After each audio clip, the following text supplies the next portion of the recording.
Hey everybody, welcome to today's super fabulous double-length episode. Christina and I have put together a gigantic box of goodies with a big bow on it, and we are calling it the Winter Wellness Survival Guide, also known as the Art of Wintering. This episode is dropping right before we get to actual winter solstice, but in many parts of the world, it's already feeling like winter. And since you're listening to this podcast, I bet you're someone who values your health. What does that have to do with winter? Well, you probably try to get exercise, eat nutritiously, and pay some attention to your mental wellness through all the times of the year. But winter can throw some extra challenges into the mix. Sometimes our reality isn't exactly perfect execution of our healthy intentions. So if winter is storming in like this big, huge Godzilla stomping on your Tokyo of healthy habits, let's get into it.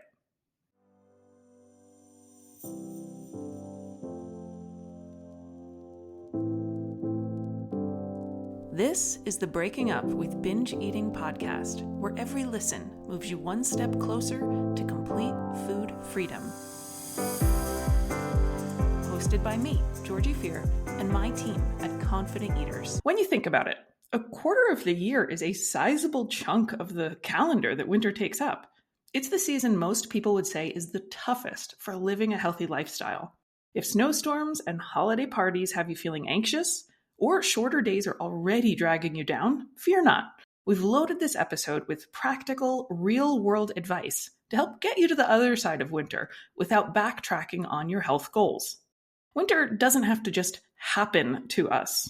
It comes every year, and we believe we can find an approach that helps us experience the season differently. First up, our goal is to steer well away from cliched advice that you've probably heard 1,000 times, and we want to give you stuff that actually works. When it comes to powerful tools you can use to transform your winter, your mindset is number one. Mindset can have a profound impact on your behavior, health, and happiness. Choosing the right mindset is way more powerful than selecting a lower-fat turkey stuffing recipe. It's more impactful than any New Year's resolution, and it costs you absolutely nothing. So let's capitalize on that. Because a negative mindset about a quarter of the year is probably costing you more to not change it. Many people find the time between American Thanksgiving in late November and New Year's Day is the peak challenge time.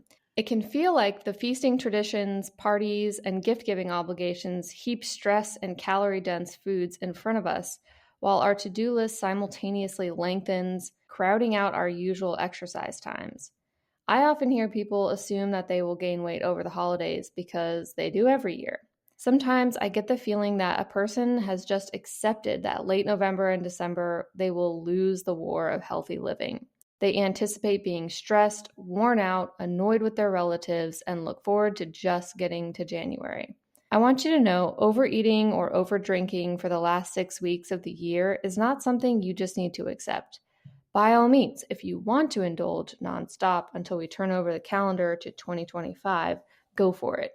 But the thought of facing daily temptations of pie, puff pastry hors d'oeuvres, Christmas cookies, and spiked eggnog makes you feel more dread than merriment. Remember that what you consume is always up to you. Try out the mindset of, it's just like any other 6 weeks of the year, I'm the boss of what goes in my mouth. If you feel best with your regular 2 times a week spin class, don't stop it during the holidays. If you don't enjoy going to a different house party every weekend year-round, why would you make yourself do it during November and December? It's exhausting. Take it from an introvert. Because you aren't perfect, there will inevitably be some occasion on which you eat or drink more than you intended to. If your brain tends to lean into black and white thinking, it may seem like the reasonable thing to do is quit trying until January. It's just too hard this time of year, your mind might say. Everyone gains weight in December. In January, I'll diet. I remind my clients, hey, lots of people are going to quit on their health goals at some time between now and December 31. You're going to see it. You may even hear evidence of it as people say, oh, well, thank God January's coming and I can do the diet again.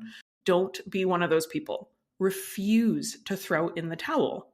Even if you only feel 50% successful, the fact that you kept putting in some effort all the way through to the finish line will save you so much regret in the new year. Personally, I love warm weather months. I love being outside and I dislike being cold. So while I love the holidays and I feel like those have helped me get through the winter, most of us go back to regularly scheduled programming in January. And depending on where in the world you live, you might still have 2 to 3 more months of winter after the holiday fun is over. I used to think that I had seasonal depression, but I actually think it was just a negative mindset combined with the holiday hangover more than anything else. Since moving from the southeast of the US to a much higher latitude, the shorter days and colder winters were a big concern for me. I remember even talking to you about it, Georgie. I recently picked up a book to help me with my winter mindset, which is called How to Winter: Harnessing Your Mindset to Thrive in Cold, Dark, or Difficult Times. The author, who is a mindset and social psychologist, Carrie Leibowitz, spent 10 years researching winter months all over the world. She's from Edmonton, I think, I'm pretty sure. And many of the places that she researched actually savor and enjoy winter, even places that have polar nights where the sun doesn't rise for weeks. You would think that seasonal depression would be something more common in places like northern Norway, but it's actually not nearly as extreme as you might expect because they've learned to harness a winter mindset, understand and practice yearly cycles of light and dark, and learn how to shift their rhythms depending on the season. So if you're someone who struggles with colder months, I definitely recommend checking that book out because she shares a lot of practical advice. We're going to share a lot of it here on this episode, but you can become a winter ambassador. And we're going to link the book in the description if you want to check it out yourself. I am happy to be your emotional support Canadian, Christina, and talk to you about surviving the cold weather. So while we're on the topic of bringing a good mindset into winter, it's worth mentioning setting your sights on the wrong things can kind of backfire. If you set your sights on having the happiest holiday season ever, you could be in trouble. For example, expectations to do all of the activities and make it magical for your kids may arise from a loving desire to create happy memories, but that expectation can leave you feeling more pressure than lighthearted joy. Not to mention, you might bring out the inner Grinch in your spouse or kids who are overwhelmed by your enthusiasm and dedication to making everything perfect and happy. If you have fond holiday or winter memories from your own childhood, think back to what it was like from your younger perspective. What made it wonderful? Sometimes it's the simplest things. The number of social media likes you earned or how photogenic your family was probably played no role. Your youthful enjoyment may have been remarkably simple, like a recipe your family made at home or a game you played together. Maybe putting up the tree and hanging stockings while listening to Christmas music gives you that warm, nostalgic feeling. You don't necessarily have to do something difficult, expensive, or over the top. And you don't have to plan an entire month packed with 24 Christmas activities, including baking, decorating, caroling, gift shopping, sledding, gift wrapping, creating a scavenger hunt, going ice skating, riding in a horse-drawn sleigh, making handmade ornaments, writing and mailing cards, and of course, ensuring someone takes professional quality photos of it all, so you can show the internet how awesomely you did the holidays. Instead of trying for Instagram-worthy holidays, how about just enjoying some more downtime and togetherness? You can do 1 or 2 things that are your family's favorites and skip the others. This strikes me like our advice for navigating a buffet, come to mention it. You can also enjoy other people's decorations while you're strolling or driving through your neighborhood, and then you don't have to do the work of putting them up or taking them down again. Again, if you like these things, feel free to do them, but if it's stopped being fun, don't be a slave to imaginary obligations. I've witnessed holiday light discussions in several families that were anything but jolly. It's more like nagging, complaining, and debating over who did it last year and therefore shouldn't have to do it this year. In addition to sparing your mental health from the holiday frenzy, simplifying your activities may also appeal to you for sustainability or ethical reasons. Conscious consumption means stopping and thinking before we buy things, and it's a movement that's catching on.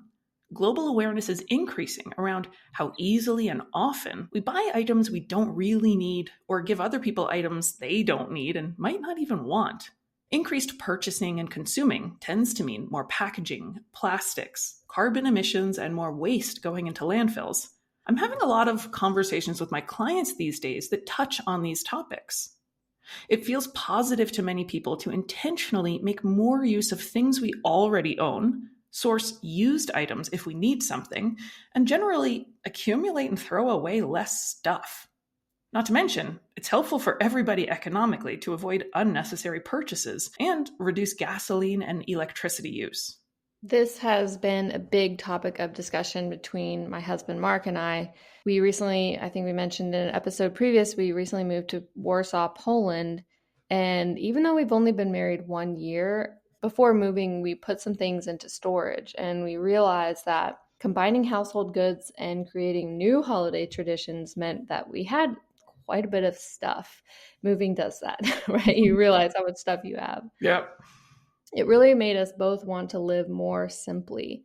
So we were given the chance to ship some of our stuff, but we had to be strategic about what we wanted to bring with us. And we've started preparing for our own holiday season here, and now we're in an apartment. So I wanted a taste of holiday spirit, but we decided we're not going to accumulate all new holiday decor because we have less storage space and we can still all enjoy all the festive decorations. The city is just covered in lights and everything without the need to buy new stuff. So I think that's a common experience with people I talk to and just recently for us.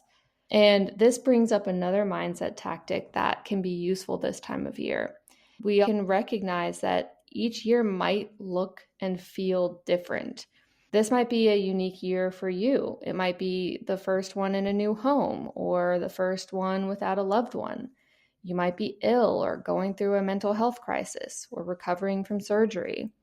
It might just be a quiet, uneventful season compared to prior years. So it's okay to allow this winter to be whatever it is and know that there isn't a right or wrong way to live your life any season of the year. Dropping expectations about making this holiday season fit the same mold as last year and the one before allow a more present experience of what your life looks like right now. It logically follows that comparing our holidays to other people's is a recipe for discontent. If I created a test question that said, true or false, comparing my holidays to other people's will make me happy, I bet everyone would circle false. We know it's a bad idea, but gosh, it's really hard to avoid doing, isn't it? It is. Of course, social media, it's a big contributor to the comparison trap with endless photos of people in front of the tree and matching pajamas. But just remember that social media is a highlight reel of carefully curated posts. It's basically self-promotion, and some people are just really good at it.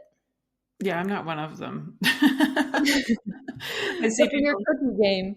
My cookie game is on point. Is on point. I will say that. But, I definitely have some friends, and nothing against them, but their Instagram and Facebook photos all look like they were done by professionals, and they're not professional photographers. So I'm like, you're really good with the camera, really good with the editing or the filters or whatever. Hats off. But yeah, it's always a nice reminder to say that's not representative of somebody's actual life. It's, one angle of their life. Mm-hmm. A lot of holiday comparison isn't even to actual people. It's created in the form of advertising, which shows us an ideal of what the holidays are supposedly supposed to be like.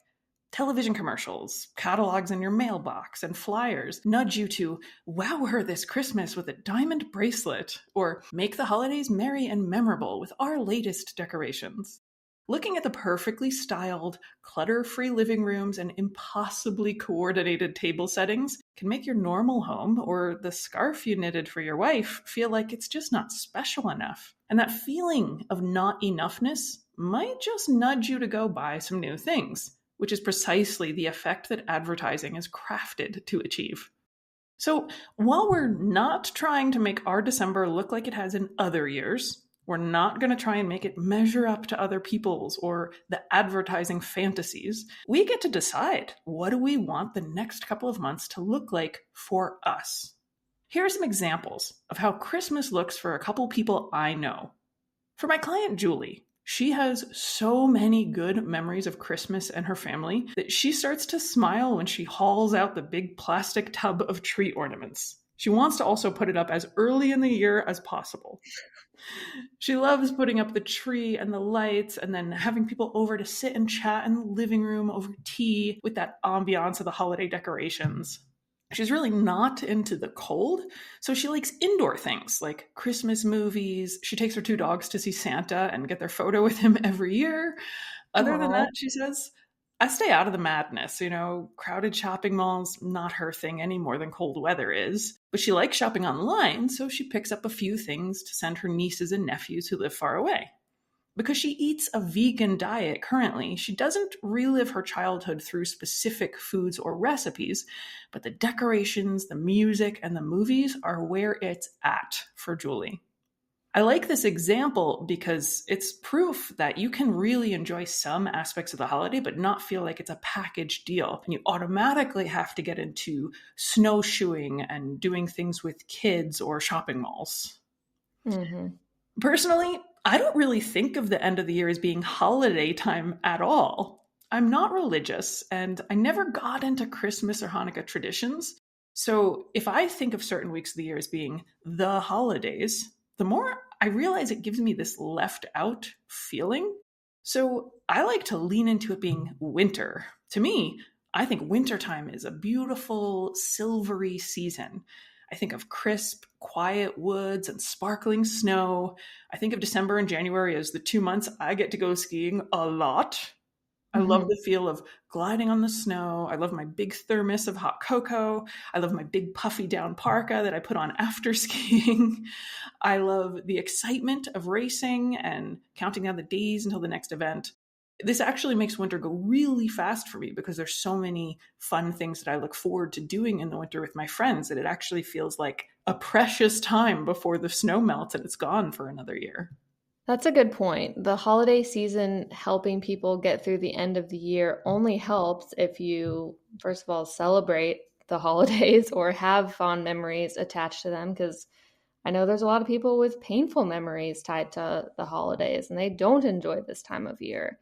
And secondly, it only helps you until January, which is Mhm. when I think a lot of people struggle. That book I mentioned earlier, Carrie talks about the fact that we think of winter as this one long season, but she actually encourages you to think about it in 3 sections. There's late autumn, early winter, then winter solstice time, and then late winter, early spring. They are all different parts of winter. They have their own unique characteristics. And honestly, talking with you, Georgie, my winter ambassador guru, Canadian friend, is that I think you really embody that positive winter mindset really well. Even just you describing all of these beautiful things about winter that you love, I just appreciate your enthusiasm for winter. I know that when we were talking about this episode, one thing that came up for us both is thinking about our enjoyment of some fun indoor activities as well, and reading especially. I know I have a huge stack of TBR on my Kindle waiting for me to dive in. Nice to And be read. Hello, yeah, the to old be person in read. the room. Thanks. Okay. To be read, TBR. TBR. And a lot of times when it's nice outside, I don't always stop and sit down to read. So winter is the perfect time to read more. And I already shared the nonfiction book that I'm reading. I like to mix it up with fiction. One author I really enjoy is Frederick Bachman. And if you haven't read his books, I can especially recommend his Beartown series. His genre is sort of described as fiction, realistic satire, humor. So you've got a lot of feelings. It's very funny, but you Mhm. also feels very realistic. He writes great characters. And this particular series, Beartown, is in a hockey town in Sweden. So it's a very wintry setting and lots of fun things like that if you're looking for some books to read. But what about you, Georgie? What are you reading these days? Uh, these days, I've been reading a few biographies and autobiographies. Jessie Diggins, who is an American cross-country skier and Olympic gold medalist, she has a great autobiography, which I read several years ago when it first came out, and I just wanted to enjoy it for a second time, so I listened to it again. Jessie has overcome a really long battle with eating disorders, and I really love how honest she is about it and about what it's like to be an athlete and what it's like to struggle to get better from these things in a very public view where you're essentially skiing around in spandex all the time. And she's just got a great personality, and it's just a really enjoyable one, especially for me as a skier. I also finished a Taylor Swift biography, which is just very fun and lighthearted. It was not very deep, I'll say. I have a feeling if Taylor Swift wrote her own autobiography, it would be a much better read and have a lot more depth to it. But this is from an outsider, so it involves a lot of reflection on her music and the different sounds and development of her as an artist. And I think creatively, she's incredible as an entrepreneur, as an artist, and someone who just keeps her head down and keeps working. I have a lot of admiration for her.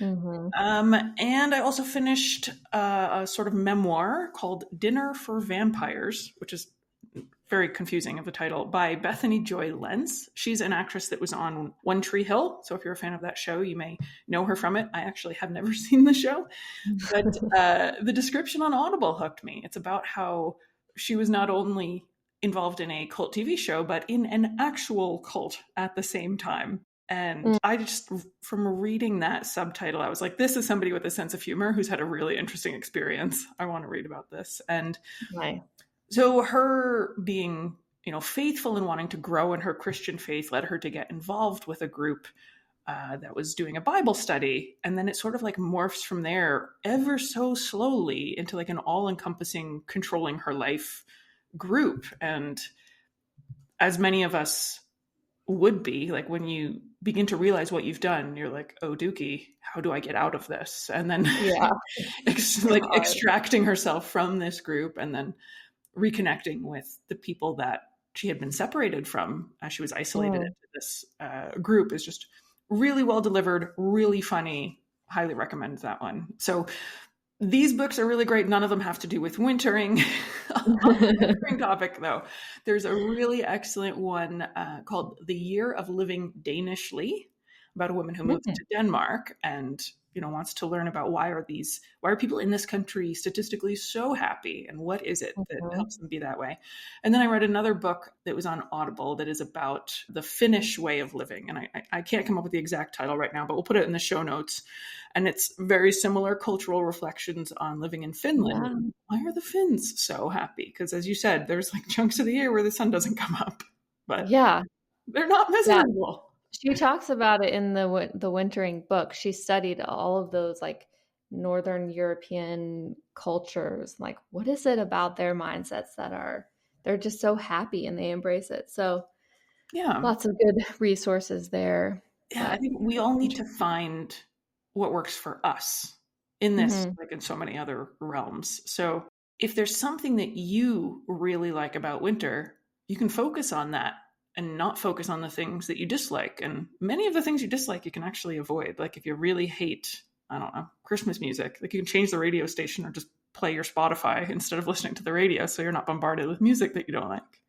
Yeah. So think about, what are 5 things, or up to 5? If you come up with one, it's a start.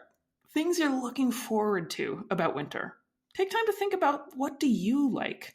You might think, ice skating is really fun. I've only done that like once in 20 years. Maybe I want to try ice skating again in an indoor arena. It's not that cold. It's not that windy. I can wear my cute furry accessories that I never wear the rest of the year. Or maybe you really like soup season. I am a big fan of soups. I have been cranking out lentil soups and a potato chowder and every type of chicken soup under the sun. And it's a good way to get the legumes going in my diet. And I just love coming home and having the soup already made in the fridge and not having to figure out what is for lunch or dinner. Yes. Maybe you like watching football. Maybe you like cozy naps and cuddles or evening fires. I'm a big fan of scented candles. So I love lighting my wintry scented candles and enjoying those aromas.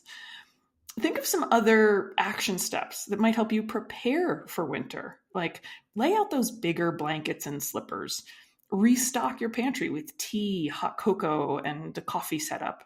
I love sugar-free syrups that you get, at Starbucks. You're Mm. like, oh, give me the sugar-free hazelnut.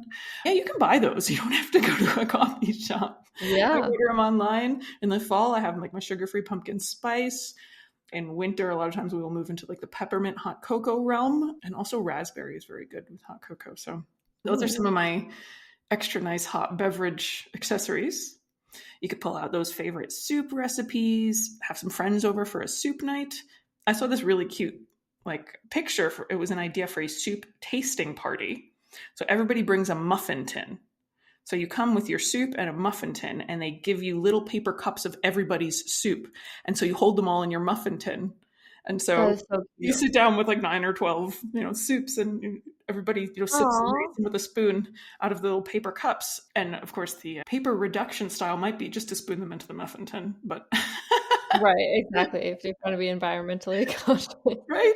But So fun. we could all get together and have like a soup tasting night with some fresh bread.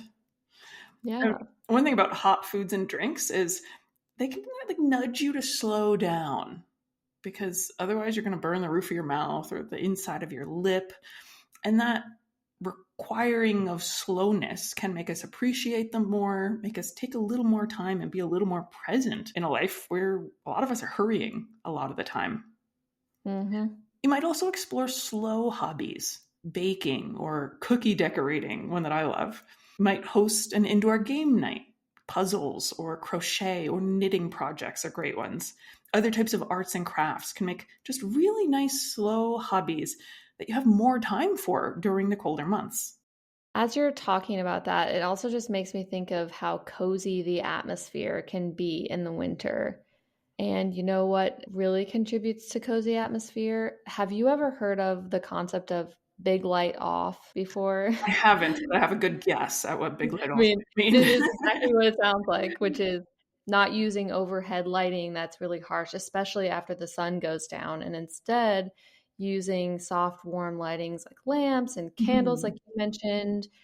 I'm using string lights this time of year, and this can really help create a cozy atmosphere to help your body prepare for the evening and eventually for sleeping. Another client of mine says that she loves to light candles in general, but also like for dinners, she'll have like candlelight, and I just think that's really nice. It is. It's super nice. And I've heard that that angle of light that your eyes are exposed to can play a big role in circadian rhythms. Mhm. Naturally, the light is overhead around the middle of the day, but at the beginning and end of the day, it's more angled as the sun is either rising or dipping behind the horizon. So, yeah, sometimes if I'm up early in the morning, I'll just put on the under counter lighting and not the Mhm. overhead lighting, because it feels like a little less abrupt start to the day. I also have electric candles, which Yes. they don't have the aroma, so there's something missing there, but they have a remote control. And there's nothing like walking around your house and being like, bloop, bloop, bloop, bloop, Yeah, bloop, and then like all these candles are lit. It that's feels so awesome. powerful. Not to mention, like, if you have concerns of open flames in your home, like, I could get that, Yeah, like, Roland has like respiratory issues, so like yeah, for some people like breathing candle, even like the traces of smoke that candles produce can be problematic. So I had to embrace Mm, the electric candles, but I still in my office desk here, I still have my pumpkin spice candle that I will sometimes close the door and yeah, light like I'm a child doing something just for in you. secret, my clandestine pumpkin spice candle. Now, another thing that I think clients bring up as challenging this time of year is how your activity levels might be impacted because of the colder weather.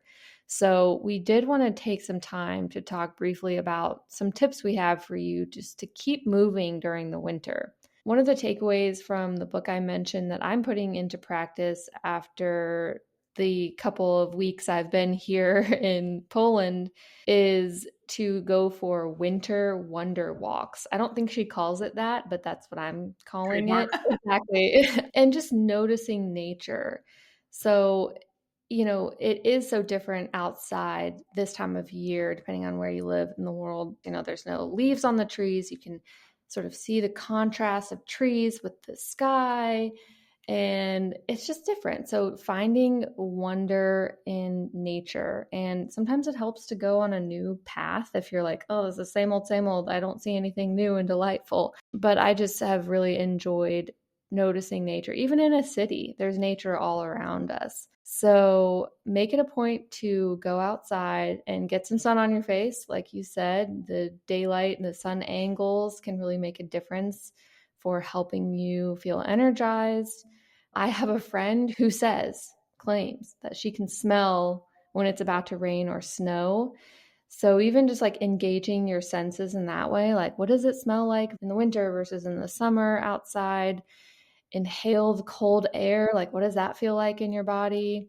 If you get heavy snow, it's like kind of quiet all around. Mm. I'm sure there's something with physics that I don't understand to do going on there. But I know you thrive during winter months, Georgie, like you said earlier, because your sport, this is like prime time season for that. So how do you recommend people keep up with their movement in the winter? Oh, I have loads of tips here. And I want to say that I have gone from a winter hater to a winter lover. Like I did not start out liking winter. I started out Okay. hating, detesting, and avoiding winter at all costs. And I hate being cold. Everybody hates being cold. People who love winter have learned how to not be cold. That's a good point. Nobody likes freezing, shivering, the burning feeling in your fingers. Like, nah, nobody, like, I'm not a sadist. I'm not Yeah. into that. One of the things that really helped was learning, like, oh, if you dress appropriately, if you have the right gear, clothing, outerwear, you're not uncomfortable. Everything is so much better when you're not uncomfortable. There's a saying that there's no bad weather, there's only bad clothing. And Mm-hmm. often attributed to being like a Norwegian saying, which would make sense, but who knows if that's actually true? You can't believe any attributions on the internet, but it is a good sentiment wherever it comes from. It is. No bad weather, only bad clothing. So, one of the main pieces of advice I give to people is do a little research, talk with other people about what would be good gear to wear for this activity that I want to do. Do I want to wear synthetic stuff? Do I want down? Do I want puffy? Do I want breathable? In my sport, in particular, cross country skiing, it's really important to have stuff that's breathable because you actually sweat a whole lot. And so if you're standing around after you ski and your clothing is soaked with sweat, you're going to get cold super fast. So you want stuff that's very, very breathable and is not going to stay wet. You also want to have windproof stuff on the front only of your jacket and pants. So like a lot of stuff is like windproof in the front because you're moving that direction, but very breathable in the back so you don't end up soggy. And then there's all sorts of things with fabrics and technologies. So thermals that are made of cotton tend to not be as effective or keep you as dry as ones that are made of synthetic, or my favorite, many people's favorite, merino wool. So if you're like, okay, I take one thing away from surviving winter, merino wool, write it down. Merino wool pants under your jeans, even if you're going to the store, you could wear them under dress clothes, but those are super, super great at keeping you warm and comfortable. And if you are like, oh, maybe I could run or hike or walk outside if I wasn't so darn cold, look at getting some merino wool thermal tops as well. And so just having that base layer on your skin that is warm and cozy makes a huge difference. So good thermals. Another one is a neck tube. So a neck tube is essentially a tube of fabric. They were popularized by a brand named Buff, Buff. And Buff itself is still a brand. They still produce neck tubes, but like Kleenex has become synonymous with tissues. Sometimes if you say, I need to buy a Buff, it might not be the brand name Buff, but it's a neck tube or a tubular scarf. And they're great because you put it over your head and pull it down, and then you can pull it back up so it covers your nose, your cheeks, your face, and then you can just pull it down if you need to talk to somebody or shout to your dog or something, and then pull it back up. So it's nice to have that option of sort of like a supersized turtleneck, but the neck part only. So you can pull it up and keep some more of your face out of the cold. And many of my teammates and I say we feel naked if we go out on a cold day and we just don't have a neck tube on, like that cold air. You can have a jacket and a hat on, but that space in between is like a real chink in the armor. So neck tube is a really, really good purchase. I've always heard Buff, like Survivor buffs. I don't know that. And so I associated, the show Survivor? Yeah. They always give them buffs. That's what they call them. And they wear them as shirts. They wear them around their neck. Anyway. Yeah, they're great for But like sun protection. A lot of cyclists use them. Nordic skiers almost always ski with a buff on. Yeah. nice. Yeah. Good to know. Those are really, really nice. They're also not like high ticket items. Like you don't have to spend $300 on something. You can spend $20 on a buff. Also, there's indoor options. You don't necessarily have to go outside. A lot of people obviously are members of gyms, but if you're not a member of a gym, you might find getting a walking pad or something that's relatively low cost that you could do in your own home gives you the option to move more without having to go outside. And that's perfectly okay. You do winter your way. If you do have a membership at a gym or a pool or a health club, maybe you haven't used it in a while, that's okay. Nobody's judging. Check if they have a sauna or a hot tub or a steam room. Those can be such nice things to look forward to. And especially as we frequently have discussions with people about like, what can we look forward to that's comforting and pleasant, that's not necessarily food? Like going to sit in the sauna is such a nice thing to look forward to after a long day. And no surprise that saunas are really big in Nordic countries.